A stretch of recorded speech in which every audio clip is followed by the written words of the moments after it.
So this is homework number 6. What I kind of wanted to make an announcement before I start recording and or giving you hints and help with the homework is that I know I give some answers as multiple choice, but sometimes the answers are going to require a little more work. Take for example number 1 on here. You're going to have to show the work. I'm going to give choices A, B, C, and D, but you're also going to have to show the work on how you got that or what you put into your calculator. Okay? If there's no work or anything, then we're not going to be able to give you any credit for the answer. Just writing, the answer in of what it would be. And we'll know how it looks and we'll see how that is, okay? So let's just get right into it. Number 1 says to find the volume of the sphere shown. So I got volume and I know it's a sphere, okay? So when I read that, I need to first thing write the formula for volume of a sphere. So we go to our formula chart. And if you don't know it, if you don't have a formula chart, you can look it up online, okay?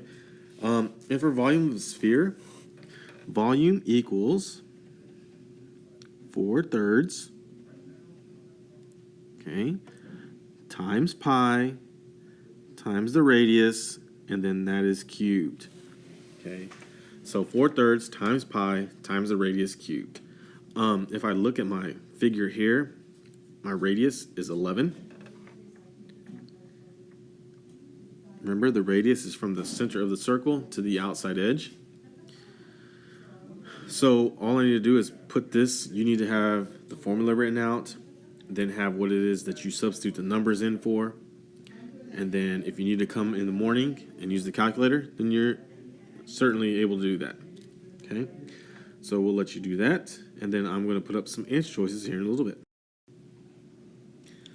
Okay, so once you put that in the calculator, here are some answer choices for you.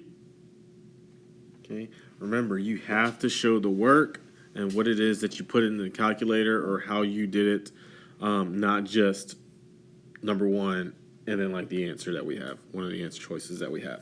Okay? All right. All right, so number 2. Number 2 says to find the volume of the cylinder shown below. Okay, so I know we're looking for volume. I know the shape is a cylinder. Okay, so volume for a cylinder is going to be, this is what we did today. Okay, we did this today and we also worked on this Friday. So I'm going to set it up exactly how we have been setting it up in class. Okay, so volume equals capital B times H. Okay, but before we do that, we need to find the area of the base.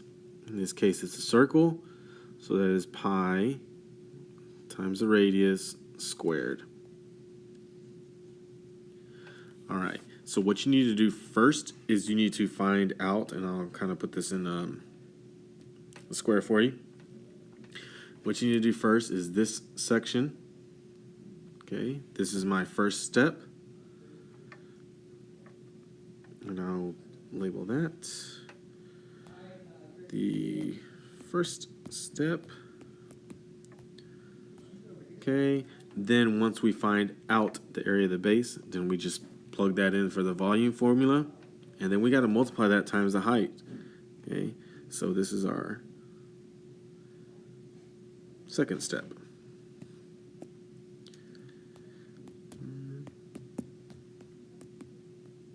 Like so. Okay, and then wait a little bit. I'll give you some multiple choice answers here first in a little bit. Okay, so once you show the steps and show everything that you put into the calculator, here are some answer choices for us. Okay, I repeat, don't just write the answer down. You have to show the work or you won't get credit for it. All right, that's number 2. Okay, number 3, find the volume of the sphere. Whoops, it's kind of a little big. All right, find the volume of the sphere shown below. Okay, so remember, just like number 1, we have volume of a sphere, 4/3 times pi times the radius cubed. Okay. All right, so now once you find the volume. Okay, you can choose one of these. It's the best answer that you got. Okay, this is more just of a guide, remember, to make sure that you're on the right track. Okay, number 4, it says that a basketball has a diameter of 14 inches.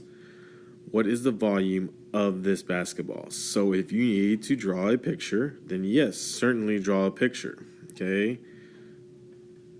All right. This is just, now remember, a basketball is 3D, but this isn't 3D, but kind of giving you just an idea of what we got going on here. So it has a diameter of 14 inches. So that diameter goes all the way across. Okay. So we need to find the radius in order to help us to find the volume. Okay. It's still a sphere, so volume 4/3 times pi times the radius cubed. Okay. Now this one I'm not going to give you any answer choices for, so just do that, get your answer, and it'll be inches squared, inches cubed. So find the volume, find the radius, and multiply those numbers together. All right, number 5. It says that the triangles below are dilated with the origin as the center of dilation. So it's dilated, so that means we're either getting an enlargement or a reduction. Okay, so remember, whenever we talk about dilations, our algebraic representation is going to be multiplied by a scale factor. Okay, so here are some helpful hints for you. This one there's not much work for, okay? So you're going to be able to choose one of these answer choices that you think is the best. And if it's not right, then it's got to be counted wrong, okay? So there are some algebraic representations for you. Choose the best one you think it would be. Okay, number 6. You are starting your own small business. You borrow $10,000 from the bank at a 9% rate for 5 years. Find the simple interest you will pay on this loan. So this is going to be simple interest. I know that from here. So my formula for simple interest is I equals the principal multiplied by the rate, the interest rate, and then multiplied by the time. Remember, if you're multiplying for the interest rate, you have to have that percent symbol in there if you're using our calculators. Okay? All right. That's number 6. Okay, number 7. It says to write an equation in slope-intercept form for the graph below. So slope-intercept form is y equals mx plus b. So you're going to have to be able to find the slope of this line and then also the y-intercept. Okay? So once you find that, then you're going to be able to pick one of the answer choices that we have. Or if you need to, use the answer choices as a guide to help you out. Okay, so here we go, A, B, C, and D. Those are some choices we have for you for help. Okay, so there we go. Okay, number 8. What is the unit rate of the graph below? So remember, when we're looking for unit rate, we're looking for where x is equal to 1. What is that line going to be where x is 1?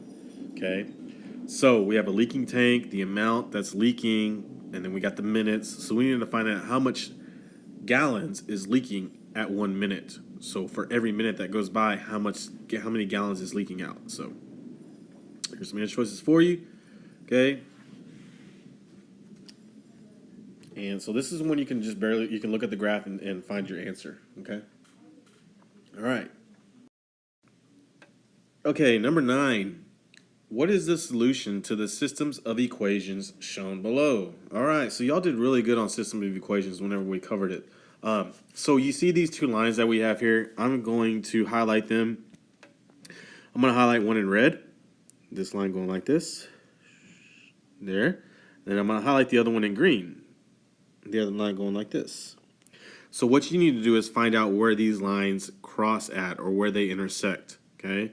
So when you find that, you just look at the x value and then look at the y. Okay. I will put that for you. We need an answer. Okay. That's what kind of answer we're looking for. All right. There we go. Okay. Last but not least, number 10. It says that Crayola Crayon Company can make 2,400 crayons in 4 minutes. How many crayons can they make in 15 minutes? Okay, so this is just a simple proportion problem. All right, you're going to set this up. We'll make a list. Okay, you must have this stuff written down if you're watching the video, not just an answer. So we're going to make a list. So we're going to say crayons